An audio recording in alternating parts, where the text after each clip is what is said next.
ناظرین، drama serial بے رنگ کی نیکسٹ ایپیسوڈ میں دکھایا جائے گا کہ عفان اور شہر یار جب دونوں ہی اپنی ماں کو بتاتے ہیں کہ فری ہمیں دھمکی دے چکی ہے، اگر اس کی شادی فہد سے نہ ہوئی تو وہ کورٹ میرج بھی کر لے گی، اور جہاں تک ہم فری کو جانتے ہیں وہ بہت ضدی ہے۔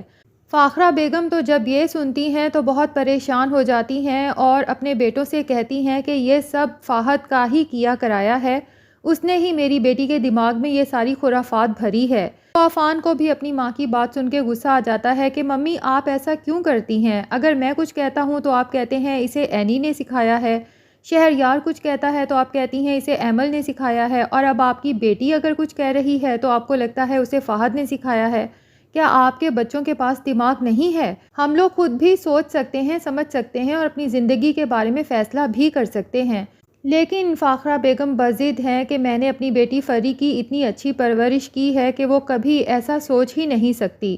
دوسری طرف دردانہ جب یہ سب سنتی ہے تو اپنی بہن کو مشورہ دیتی ہے کہ باجی ایک کام کریں، آپ ان لوگوں کو بلائیں اور ان کو صاف صاف کہہ دیں کہ آپ فری کو کوئی جہیز نہیں دیں گی اور نہ ہی پراپرٹی میں کوئی حصہ، تو آپ دیکھیے گا کہ وہ لوگ خود ہی شادی سے انکار کر دیں گے۔ جب لڑکا خود ہی شادی کے لیے نہیں مانے گا تو پھر بھلا فری کے دماغ میں کورٹ میرج کی بات کہاں سے آئے گی؟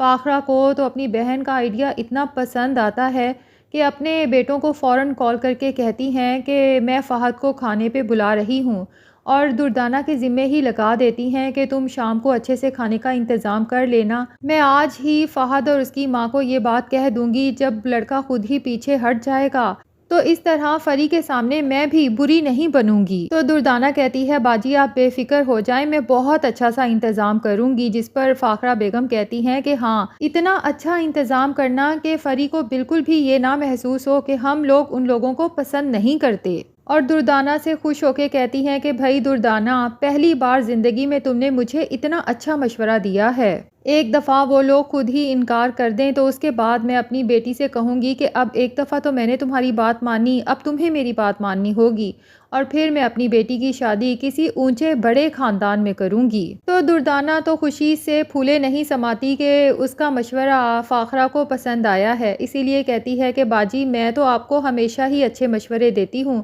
آپ ہی میری بات کو سننا پسند نہیں کرتی۔ فاخرہ دردانہ کے ذمے کھانے کا انتظام لگا کے خود دفتر چلی جاتی ہے، اور شام کو جب واپس آتی ہے تو دردانہ نے بہت اچھا لیوش کھانا تیار کروایا ہوتا ہے، اور فہد بھی اپنی ماں کے ساتھ پہنچ جاتا ہے۔ تو اب فاخرہ بیگم فہد کی ماں سے کہہ ہی دیتی ہیں کہ مجھے آپ کا رشتہ منظور ہے، لیکن میری ایک شرط ہے، وہ آپ کو ماننا ہوگی۔ فہد کی ماں تھوڑی حیران سی پریشان سی ہو کے فہد کی طرف دیکھتی ہے، لیکن اس کے بعد فاخرہ بیگم سے کہتی ہے جی بتائیں آپ کی کیا شرط ہے، لیکن ایک بات پہلے ہی آپ کو بتا دوں کہ رشتے کبھی بھی شرطوں سے طے نہیں ہوتے۔ یہ بھی صاف کہہ دیتی ہے کہ اگر ہمیں شرط مناسب لگی تو ٹھیک ہے، ورنہ پھر ہم کوئی شرط نہیں مانیں گے۔ تو فاخرہ بیگم صاف کہہ ہی دیتی ہیں کہ میں فری کو جہیز کے نام پر کچھ بھی نہیں دوں گی، اور دولت جائیداد میں بھی جو اس کا حصہ بنتا ہے اس میں سے بھی فری کو کچھ نہیں ملے گا۔ فہد کی ماں ایک لمحے کے لیے فہد کی طرف دیکھتی ہیں اور پھر فاخرہ بیگم سے صاف کہہ ہی دیتی ہیں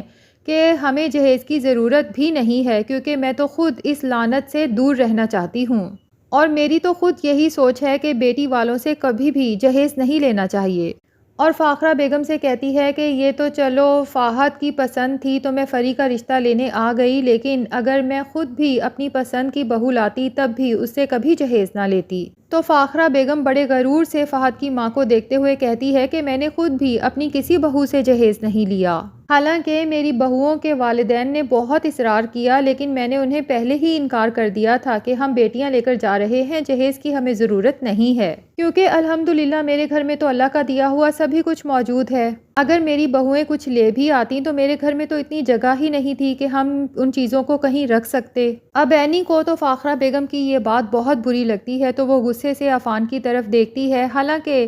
سوچنے والی بات ہے کہ اس سب میں عفان کا کیا قصور ہے۔ اینی کی تو لگتا ہے عادت بن گئی ہے کہ بات بے بات بس عفان کی طرف غصے سے دیکھنا اور اس پر روب جھاڑتے رہنا۔ بہرحال فہد کی ماں کہتی ہے کہ ہمیں یہ رشتہ منظور ہے، تو فاخرہ بیگم کہتی ہے ٹھیک ہے، ہم ایک چھوٹی سی رسم رکھ لیتے ہیں، اور باقی ان کی شادی کی جہاں تک بات ہے تو وہ ان دونوں کی سٹڈیز کے کمپلیٹ ہونے کے بعد کریں گے۔ اب ان لوگوں کے جانے کے بعد تو فاخرہ بیگم کافی پریشان ہو جاتی ہیں، کیونکہ وہ تو یہاں ہرگز فری کا رشتہ کرنا نہیں چاہتی، اور ان کا تو یہی خیال تھا کہ دردانہ کے مشورے پہ عمل کروں گی تو وہ لوگ خود ہی شادی سے انکار کر دیں گے، لیکن ان لوگوں کو تو کوئی مسئلہ ہی نہیں، چاہے ہم جہیز نہ بھی دیں وہ پھر بھی شادی کے لیے تیار ہیں۔ لیکن اپنی بیٹی کے دل میں فہد اور اس کی ماں کے لیے غلط فہمی ڈالنے کے لیے جان بوجھ کے کہتی ہے، جبکہ دردانہ بھی وہیں پر موجود ہوتی ہے، کہ جب میں نے ان لوگوں سے یہ بات کی کہ ہم فری کو جہیز نہیں دیں گے تو دیکھا تھا فہد کی ماں کا چہرہ تو دھواں دھواں ہو گیا تھا۔ فری کو تو فاخرہ بیگم کی بات سن کے فہد کی ماں پر نہیں بلکہ اپنی ہی ماں پر غصہ آتا ہے کہ انہیں بھلا فہد کے سامنے یہ سب باتیں کرنے کی کیا ضرورت تھی، کیونکہ فری نے تو فہد سے پہلے ہی کہہ دیا تھا کہ میں تمہارے چھوٹے سے گھر میں نہیں رہوں گی، بلکہ میرے بھائی مجھے ایک فلی فرنیشڈ گھر دے دیں گے اور ہم وہاں شفٹ ہو جائیں گے اور ہماری زندگی بہت خوبصورت ہو جائے گی۔ دوسری طرف دردانہ تو اس بات پر خوش ہوتی ہے کہ میں نے وقت پہ صحیح چال چلی ہے، ورنہ باجی نے تو اپنی ساری دولت جائیداد اس فری کے حوالے کر دینی تھی، اور اسے جب اتنی ساری سہولتیں مل جاتی تو ظاہر ہے کہ فہد کے ساتھ گزارا کر ہی لیتی، لیکن اب جب اسے چھوٹے سے گھر میں جا کے گزارا کرنا پڑے گا تو پھر میں دیکھتی ہوں کہ وہاں کتنے دن رکتی ہے۔ اب مزہ آئے گا جب اس فری کو اس گھر میں جا کے کام کرنا پڑیں گے، میری بیٹی کو بڑی باتیں سناتی تھی نا۔ دوسری طرف فری اپنی ماں سے کہتی ہے کہ شہریار بھائی نے اور عفان بھائی نے بھی تو اپنی پسند سے شادیاں کی ہیں، تو پھر آپ ان لوگوں کو بھی جائیداد سے آگ کریں۔ تو فاخرہ بیگم کہتی ہیں کہ پہلی بات تو یہ کہ عفان اور شہریار میرے بیٹے ہیں جو ہمیشہ میرے ساتھ رہیں گے، جبکہ تمہیں رخصت ہو کے دوسروں کے گھر جانا ہے تو میں اپنی دولت جائیداد دوسروں پر کیوں لٹاؤں؟ ہاں البتہ اگر تم میری پسند سے شادی کرتی تو پھر میں تمہیں یہ سب دینے کو تیار تھی۔ اگر ابھی بھی تم فہد سے شادی سے انکار کر کے میری پسند کی جگہ پر شادی کر دو تو تمہیں دولت جائیداد میں سے تمہارا حصہ ضرور ملے گا۔ لیکن فری بھی اپنی ماں کی طرح ضدی ہے، صاف انہیں سنا دیتی ہے کہ پہلی بات تو یہ کہ یہ سب کچھ آپ کا نہیں بلکہ میرے باپ کا ہے، اور اگر بھائیوں کو والد کی جائیداد سے حصہ ملے گا تو پھر میرا حصہ بھی بنتا ہے، میں اپنے حصے سے دستبردار نہیں ہونے والی۔ دردانہ تو اپنی بیٹی کی چلتی زبان دیکھ کر حیران رہ جاتی ہے، اور اس کا قصوروار بھی وہ فہد کو ہی ٹھہراتی ہے کہ یہ ساری پٹیاں فری کو یقیناً اسی نے پڑھائی ہوں گی، اس نے تو فری کو پھنسایا ہی اسی لیے ہوگا اپنی جھوٹی محبت کے جال میں کہ امیر گھر کی لڑکی ہے، اکلوتی بہن ہے، تو ظاہر ہے کہ اس کے بھائی اسے بہت سارا جہیز، گھر، گاڑی سب کچھ دے کے بھیجیں گے۔ اب عفان کو بھی اپنی ماں کی بات صحیح نہیں لگتی، اس لیے انہیں کہہ ہی دیتا ہے کہ ممی آپ کو اس طرح کی بات نہیں کرنی چاہیے، فری کا جب اس جائیداد میں حصہ ہے تو ہمیں اس کا حصہ اس کے حوالے کر دینا چاہیے۔ جس پر فاخرہ بیگم کہتی ہیں کہ تم تو چپ ہی رہو، اگر تم اتنے سمجھدار ہوتے تو اینی جیسی لڑکی سے شادی نہ کرتے۔ عفان کو بہت غصہ آتا ہے کہ ہر بات میں ممی اینی کو کیوں لے آتی ہیں، بہرحال وہ انہیں سمجھاتا ہے کہ میں نے فہد کے بارے میں ساری معلومات حاصل کر لی ہیں، پہلے مجھے بھی فہد پسند نہیں آیا تھا لیکن میں نے اس کی یونیورسٹی سے پتہ کیا ہے، وہ بہت انٹیلیجنٹ لڑکا ہے اور تمام ٹیچرز کا فیورٹ بھی ہے، ٹھیک ہے اس کے پاس دولت نہیں ہے لیکن ایک ذہین دماغ ہے اس کے پاس، تو فری کا ہمارے کاروبار میں جتنا حصہ بنتا ہے اسے فہد بخوبی سنبھال سکتا ہے۔ اگر فہد کے پاس ابھی دولت نہیں ہے تو اس دماغ کو استعمال کر کے وہ آگے بہت ترقی کر سکتا ہے۔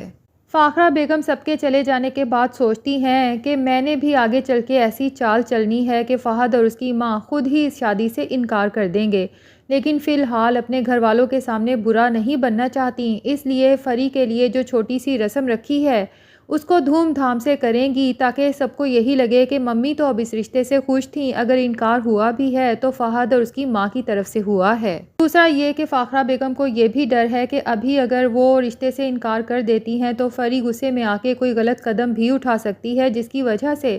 فاخرہ بیگم کی اپنے بزنس کمیونٹی میں اور سوشل سرکل میں کافی انسلٹ ہو سکتی ہے۔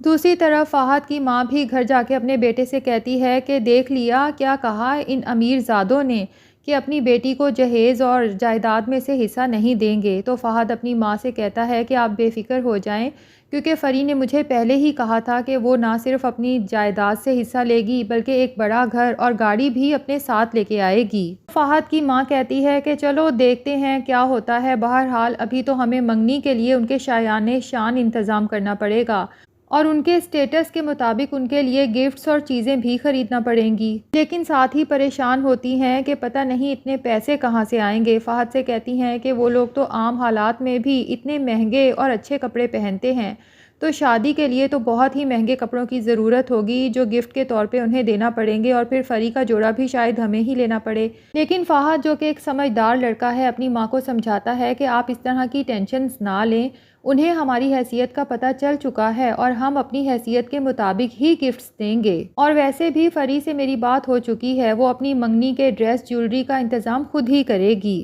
دوسری طرف ایمل کے فادر جب فاخرہ بیگم سے کہتے ہیں کہ بہت دن ہو گئے ایمل ہمارے گھر پہ ہے، اب شہریار سے کہیں کہ اسے آ کر لے جائے، جس پر فاخرہ بیگم اسے سنا دیتی ہیں کہ کیا اب آپ کی بیٹی آپ پر بوجھ بن گئی ہے، اور یہ کہ شہریار اسے لینے نہیں جائے گا، اگر لینے جانا ہوتا تو بھلا وہ گھر سے نکالتا ہی کیوں؟ تو ایمل کے فادر اس کی طرف سے کافی پریشان ہو جائیں گے، وہ جو پہلے اسے سمجھا رہے تھے کہ اسے اپنے گھر واپس چلے جانا چاہیے، لیکن فاخرہ بیگم سے بات ہونے کے بعد انہیں پتہ چل جائے گا کہ اب میری بیٹی کی اس گھر میں کوئی جگہ نہیں، تو ہو سکتا ہے اب وہ ایمل کے لیے یہی فیصلہ کریں کہ بہتر یہی ہے کہ وہ شہریار سے خلا لے کر آگے اپنا گھر بسانے کا سوچے، کیونکہ ابھی تو وہ جوان ہے، خوبصورت ہے، اس کا آگے گھر بس سکتا ہے، اور پہاڑ جیسی زندگی پڑی ہے، ظاہر ہے کہ ان کی بیٹی اکیلے تو نہیں گزار سکتی۔ تو ناظرین کیا خیال ہے، کیا ایمل شہریار سے خلا لے لے گی، یا پھر شہریار ایمل کی محبت میں اپنی ماں کے اگینسٹ جا کے زبردستی اسے گھر واپس لے جائے گا؟ کمنٹ سیکشن میں اپنی رائے کا اظہار ضرور کریں، اور اگر ہمارے چینل پہ نئے ہیں تو پلیز چینل کو بھی سبسکرائب کر لیں۔